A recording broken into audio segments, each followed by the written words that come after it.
Hello everyone, my name is NBZ, and welcome to my top 10 games of 2014. Now yes, I know, 2014 has perhaps not been the greatest year for games in history, I'll give you that one. You know, what with Gamergate happening, and all this nonsense about broken games and buggy games and unfinished games from many AAA publishers, it's been a pretty shitty situation for a lot of the time. However, despite all that, there have been some absolute crackers this year, games that knocked it out the park that I will remember and will still be playing for many years to come. So, with that in mind, I managed to play at least 10 of them, so what do you say we get into it? Here are my top 10 games of 2014. Number 10. If you know me and my taste in games, you'll know that I'm a huge advocate of independent titles, especially the ones that are short, small in scope, and able to be finished in a couple of hours or so. I'm a huge fan of sitting down and finishing a game in one sitting, and games such as Journey and Brothers: A Tale of Two Sons from past couple of years have been some of my favourites, not only because they are short and sweet and simple, but because they're just so damn innovative and do so many interesting things with the medium. It should come as no surprise then that one of the games on my list fits that quota.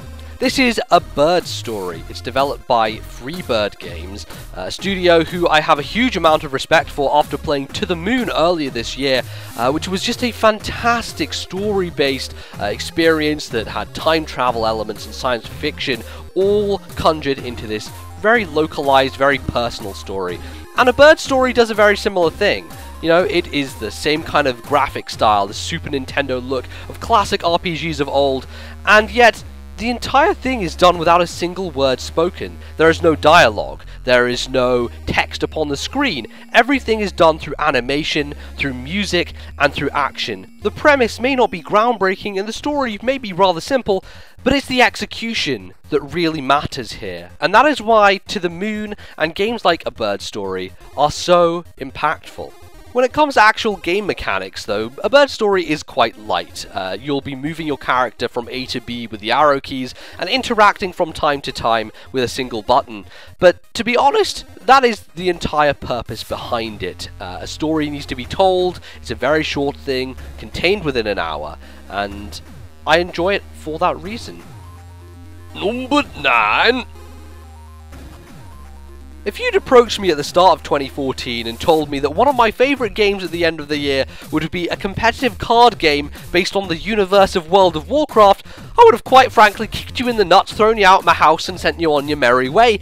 But as it happens, that is in fact the case. This, ladies and gentlemen, is of course Hearthstone. A very popular game among many people, but I didn't really join the party until a bit later. The game was officially released in 2014, despite being in beta for a very long time, and I had literally no interest in it. I had, no experience with card games, no experience with the World of Warcraft. I have no idea still who any of the characters are or what they do, but this game is so compelling. It's so well designed, it's really high on the production value end, and has a fantastic mode to train you, to get you into it, and to understand all the mechanics and how everything works. It really wasn't until I started listening to some of my favourite podcasters who I knew were not into card games whatsoever, raving about Hearthstone, for me to jump in finally, try out the iPad version and see how it went. And let me tell you, they got me good. Hearthstone is really fantastic. And although I didn't deep dive on it as much as I thought I would, simply because, the cost investment of buying cards and all that, I still had a really great time with it. They added a bunch of single player content with the Curse of Naxxramas, and added a bunch more playable cards and everything later in the year. You know that this one is going to be around for a long time, Blizzard are going to be supporting it, and hell, it's making them a butt ton of money, so it will be around for many years to come. Hearthstone, the number 9 game of the year. Go try it out. It's free. Number 8. There's no doubt in my mind that my favourite game from 2012 was Telltale's The Walking Dead Season 1. It took storytelling and character to this place that video games had never really gone before. It felt like a TV show, and a high quality one at that. So it's no surprise that I was very interested in trying out their new game, The Wolf Among Us. This was based on a comic series, one that I wasn't familiar with and had never heard of, but The premise was so fascinating that I just had to jump in. It's based in a universe where fairy tale characters have joined the real world and are living their lives disguised so that they can't be seen and found out by the humans. It's such a cool premise, but I feel that perhaps Telltale's episodic model didn't quite work in its favour. Don't get me wrong, I love The Wolf Among Us and it wouldn't be on my list otherwise, but they perhaps could have paced things a little better. There was a huge gap in time between the first episode and the second, a span of almost 4 months, and then from then onwards, the episodes seemed to be a little bit lighter in terms of content, and not as much was happening with the whole overarching narrative. As a result, I perhaps would have been better to play the entire game when it was fully released, but I was so invested after The Walking Dead that I just wanted to get in there and get every episode as soon as it came out. And that really is part of the fun with these games. I had a great time going onto forums such as NeoGAF and discussing the events of the episode with other people, seeing what choices they made and which ones I did, and in the end, wondering how that would affect the main plot. The story itself is based around a murder mystery, and while nothing groundbreaking, was certainly compelling enough to draw me into this world and really get invested in what was going on. But just like any good TV show, the main focus is placed on the characters, their motivations, who to trust and who to not trust. This is really the foundation of what good television does these days, and Telltale, in their episodic model, have followed that formula to a T, quite honestly. I love that I can turn into the big bad wolf and rip off a dude's arm, but I also really appreciate the option is there for me to not do the thing, to be merciful, to be a much more laid-back version of Bigby. And though those decisions may not be reflected particularly well in the end, I like that they're there. It gives me choice. And ultimately, that's what this series is about. 7! If you'd heard my opinions on Mario Kart 8 at the beginning of this year on the Now You're Playing with Power podcast, available on iTunes, link in the description, then you probably would be a little surprised to even see this ending up on my top 10 list. It's not that I hate Mario Kart 8, far from it. I certainly think it's a more than decent outing for the series, but I had a lot of issues with it, a lot of problems that I couldn't quite get over when it first came out on Nintendo's newest home console. I still think the item balance is completely screwed up. You're getting mushrooms in 12th place, you're getting 3 red shells in 2nd, and it doesn't make any sense. The algorithms they've used they defy belief, and they still haven't really fixed that problem. I also had a little bit of an issue with the controls. I didn't feel they were as smooth or as adaptable as Mario Kart 7, but over time, I've certainly gotten used to them, and using the Pro Controller has definitely helped. Added to the fact that I've figured out what car and wheel combinations I prefer the most, it's not really an issue that I'm hung up on anymore. The things that really make Mario Kart 8 special, however, are the visuals. It is jaw-droppingly beautiful, perhaps and arguably the best looking game on Wii U, and one of the best looking games that released this year.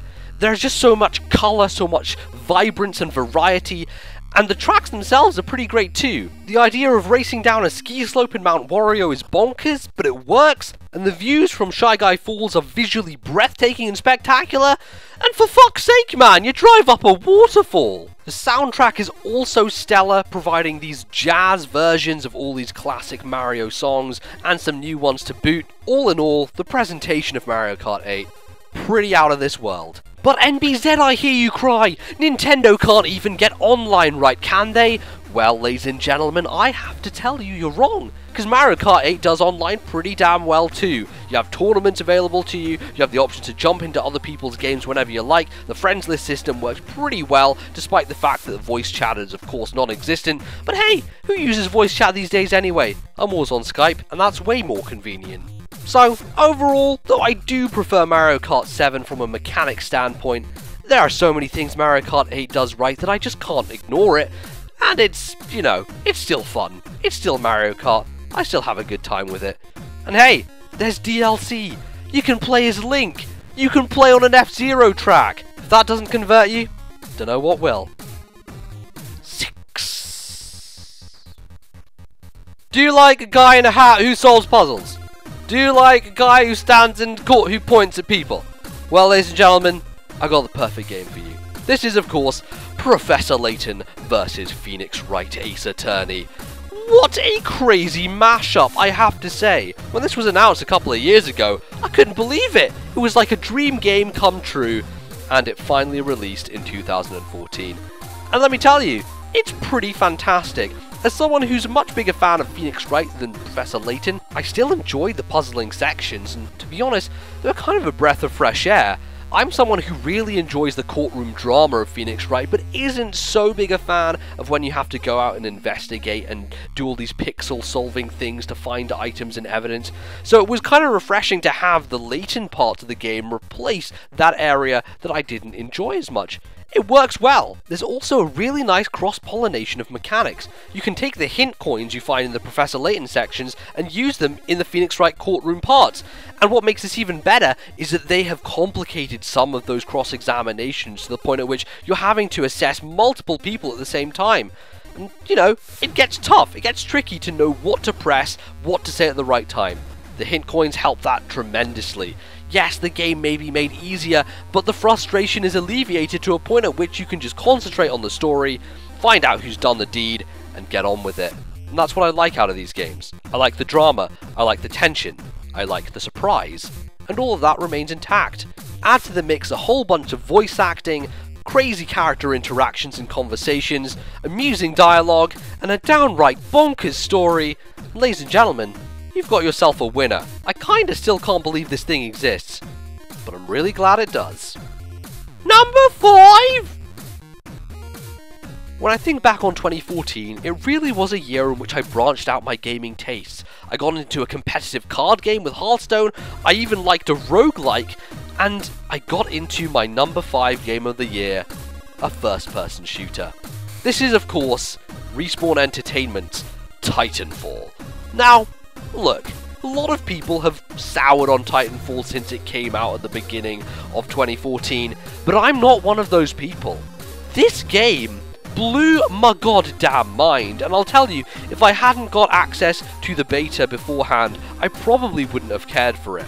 Titanfall is a really exhilarating rush, and a first-person shooter that makes a lot of sense for someone who's never really gotten into them before. People complain that the AI soldiers are brain-dead and pointless, but they really helped for me when I was trying to get into this game. I was able to get kills and points for my team without having to necessarily take down other human players because I wasn't good enough, and it was an opportunity for me to learn the systems, figure out how to move around, discover that this game is all about traversal, and if you stand still for a damn minute, you are going to get your ass blown out the sky. And I haven't even mentioned the Titans yet, a hugely fun asymmetrical idea that you can be this giant robot and start stomping around, killing people under your foot, and even just poking your gun into a building and shooting people who are trying to hide away. Fantastic stuff. The Titans are a huge amount of fun, and though in the long term I probably prefer just playing as the soldier on the ground due to the immense amount of maneuverability that you have, jumping into a Titan provides a rush that not many games manage to achieve. It honestly still blows my mind that Titanfall made such an impact on me. I guess I really shouldn't be surprised though. I'm a huge fan of platformers, and to be honest, Titanfall is probably the most platforming based first-person shooter in history. You're able to double jump in the air, run on walls, do incredible things like hang off Titans and ride on other Titans to be able to hide yourself and potentially screw with your enemy. It's great, and it's one of those elements that I think more first-person shooters should be implementing. And we already see that this generation with the advanced movement capabilities in Call of Duty Advanced Warfare and games like Destiny and, you know, the new Halo looking like they're going to be doing much more of that stuff. Hopefully, it's a bright future for myself and different first-person shooters. I'd certainly like to get into the genre a bit more. Titanfall served as a fantastic introduction, and you know what? They have so much room to improve as well. A sequel should be bigger and better, and I'm looking forward to it. Number 4. You can call me a cheater if you want, but Rogue Legacy came out on PlayStation 4 and Vita this year, so I'm counting it in my list, even though I played it on PC.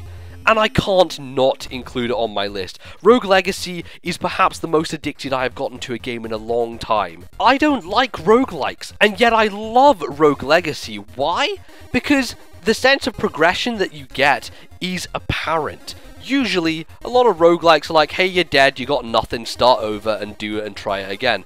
In Rogue Legacy, you collect gold, you can reinvest it into better equipment, better armor, better abilities, go again, have another crack, get more gold, keep reinvesting it, and this gameplay loop just doesn't stop. I had nights where I would start at 6 in the evening and not be done with Rogue Legacy until 3 AM. I could not resist the urge to start another run. Every single time you want to go again, you think you can do better. I died that time, but I could get more gold this time. Ooh, that's a nice new ability I could use, let's try that. And it doesn't stop. It's amazing. It's addictive. It's so well designed and has such tight controls. It's a beautiful game. And let me tell you, it's on sale probably on Steam right now because the Steam sale is still happening. So do yourself a favor and go get Rogue Legacy, and your life will not be the same again. I guarantee it. It will just disappear. It really will. Number 3.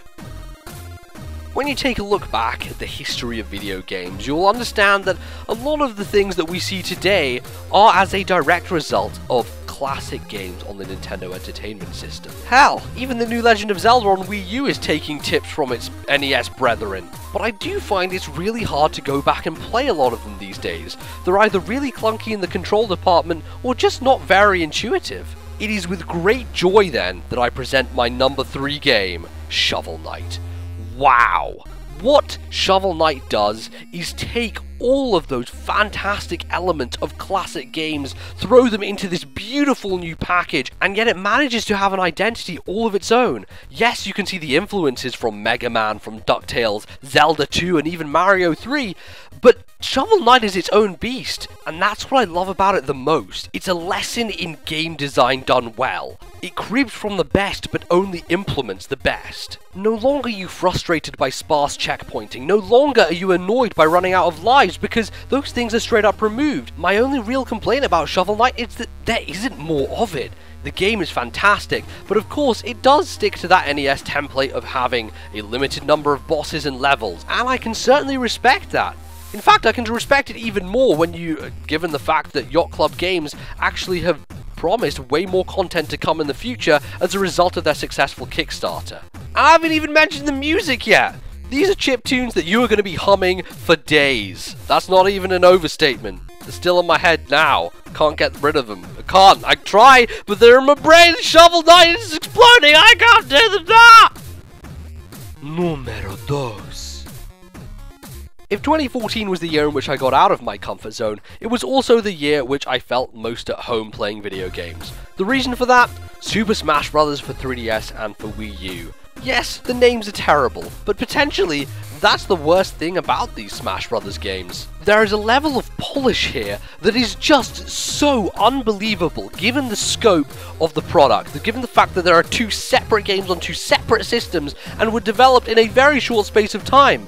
Let's compare Smash Bros. To every other AAA game that came out this year, and let's be honest, most other developers weren't even trying in comparison. The breadth and depth of stuff in this game is unbelievable! And I'll be honest, I don't care about half of it. Look, for me Smash Bros. Has been and always will be a multiplayer game. I love the stuff that they've done with the single player content, it's great, but the strength of this game is of course playing other people. Friends, enemies, anyone you can get your hands on. Smash Bros. Is all about the chaos, the complexity, the nuance, and the crazy. And speaking of the crazy, I really am a fan of the ability that you have to play this game in a myriad of ways. You can use items you can't, you can go on flat stages, Omega versions of every stage, the music options are unbelievable, and really you can customize it to whatever you want. I can enjoy an all-hammer 7-stock match just as much as I can enjoy a 3-stock one-on-one, no items on Final Destination. For me, the experience is just as good. Lately, I've definitely been leaning towards more of the competitive stuff, but when I go back and play a bit more for fun, you still understand how much of a hilarious and ridiculous game Smash Bros. Is, and that's its real strength in the long term. Some of the funniest moments I've had in Smash Bros. Come from those crazy item-filled matches, and I wouldn't want to give that up for anything. But again, I have had some intense brawls against other people when playing with no items and just concentrating purely on the mechanics. And now I can do that online! properly this time, without any concessions. It really is so thrilling to be able to finally have a working online Smash Brothers game, and one that almost feels like you're in person. I have had many nights when I've been playing my friend Bally, and we have been up for way longer than we should be, on Skype, playing Smash, having a fantastic time. But Smash Brothers is even more than just a game. It's a history lesson in Nintendo and many other characters that have been on Nintendo platforms. The trophy system is one of my favourite things and sees a return of a vengeance in this game. So many new trophies, so many fantastic new games represented, and I have spent more than my fair share of time sitting there reading descriptions, adding them to the cabinet, and having a jolly good time. With all this praise, you'd think that Smash Brothers would be my #1 game of the year. But there is one more, so let's take a look. Number 1.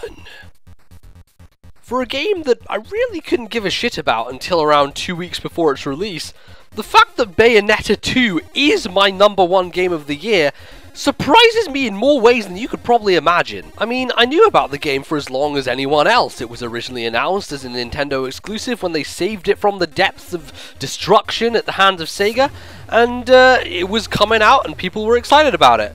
I wasn't, because I'd never played the first Bayonetta. I really didn't know what the franchise was all about. It looked like going around and hitting things a couple times, and it was alright, but it wasn't something that really piqued my interest. It was when Nintendo put the demo on the eShop that everything changed. Within 15 minutes, I completely understood what the hype was about and why this was a game that I had to have. Before any of the reviews even went up, I went on Amazon and pre-ordered it straight away because those 15 minutes were so much fun, so spellbinding, that I could not deny myself this experience. Bayonetta 2 is crazy in all the right ways and incredible for it. The thing that makes Bayonetta 2 so incredible is its accessibility. Yes, it is extremely complex. You can learn every single combo, you can buy all the upgrades and pull off ridiculous moves which require intense concentration and pure skill.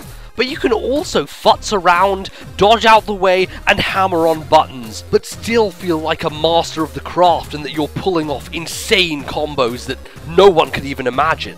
There is this resounding symphony between the visuals, the music, the sound design, and the feedback of the rumble in the controller that makes Bayonetta a joy to play. There is a real emphasis placed on the Matrix-like witch time, which allows you to slow things down if you perfectly dodge out of an enemy's way, giving you the opportunity to smash the buttons as hard as you can to pulverize their face in, or to pull off some incredibly nuanced and tricky combos. But if we're just talking about the combat system, we're only focusing on half of what makes Bayonetta 2 so great. The other part is the crazy. And let me tell you, until you have seen Bayonetta fly through the sky and fight a giant dragon on the way up to heaven, you have not experienced enough crazy in your life. There's a segment where you're surfing through a tunnel of water and dodging churches that are being thrown at your face. It's bloody ridiculous, and I love it. Bayonetta starts at 10 and only goes up from there, and it is a marvel that it even manages to achieve that given the starting point. I'm no expert, but people who love character action games have said that this is perhaps the greatest one to ever exist. A modern classic that will be remembered for years to come. And from what I've seen and what I've played, I can wholeheartedly agree with that. Bayonetta 2 is simply a masterpiece, and you're robbing yourself if you have not played it yet. Get yourself a Wii U, get yourself this game, and embrace the crazy. Oh, did I mention she can dress up as Star Fox? Fuck yeah! So there you have it, ladies and gentlemen. Those are my top 10 games of 2014. It has been generally a poor year, but with games like Smash Brothers, Bayonetta, and Shovel Knight, certainly if you own Nintendo platforms, you've been getting some of the best stuff in a very long time. Anyway, now it's over to you.